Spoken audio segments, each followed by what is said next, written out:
আসসালামু আলাইকুম রহমতুল্লাহ। আশা করি সবাই ভালো আছেন। ইংরেজি জিরো টু অ্যাডভান্স কোর্সে আপনাকে স্বাগত। আজকের পর্বে আমরা অ্যালফাবেট সম্পর্কে আলোচনা করব। প্রথমে অ্যালফাবেটের কি বিষয় আজকের ভিডিওতে থাকছে তা দেখে নেওয়া যাক। প্রথমে অ্যালফাবেট কি, অ্যালফাবেট কাকে বলে এবং অ্যালফাবেট কত প্রকার ও কি। অ্যালফাবেট কি?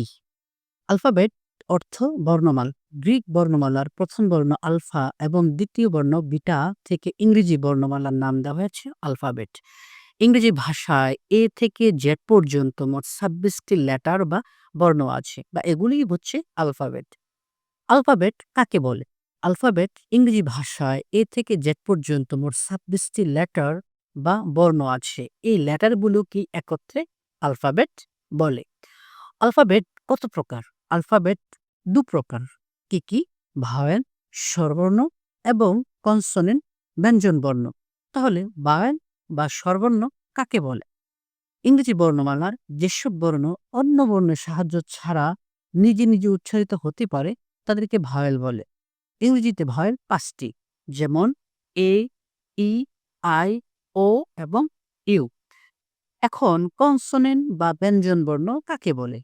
ইংরেজি বর্ণমালায় যেসব বর্ণ অন্য বর্ণের সাহায্য ছাড়া নিজে উচ্চারিত হতে পারে না তাদেরকে কনসোনেন্ট বা ব্যঞ্জনবর্ণ বলে।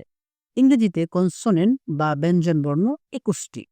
যেমন বি, সি, ডি, এফ থেকে জেড পর্যন্ত। এক কথায় ইংরেজি লেটার ২৬টি থেকে ভাওয়েল ৫টি বাদ দিয়ে যা থাকে তার সবগুলোই কি কনসোনেন্ট। এছাড়া অ্যালফাবেটের আরেকটি প্রকার আছে যা হলো সেমি ভাওয়েল বা অর্ধ স্বরবর্ণ। সেমি ভাওয়েল বা অর্ধ স্বরবর্ণ কাকে বলে? ইংরেজি বর্ণমালায় এমন দুটি বর্ণ আছে যেগুলো শব্দে কখনো ভাওয়েল কখনো কনসোনেন্টের ন্যায় কাজ করে থাকে। তাই এই বর্ণ দুটিকে সেমি ভাওয়েল বলে। বর্ণ দুইটি হলো ডাব্লিউ এবং ওয়াই। একটি নোট, ডাব্লিউ এবং ওয়াই যখন কোনো শব্দের প্রথমে বসে তখন এদেরকে কনসোনেন্ট বলে এবং যখন শব্দের মধ্যে বা শেষে বসে তখন তাকে ভাওয়েল বলে। এই উভয় কারণে এদেরকে সেমি ভাওয়েল বা অর্ধ স্বরবর্ণ বলে।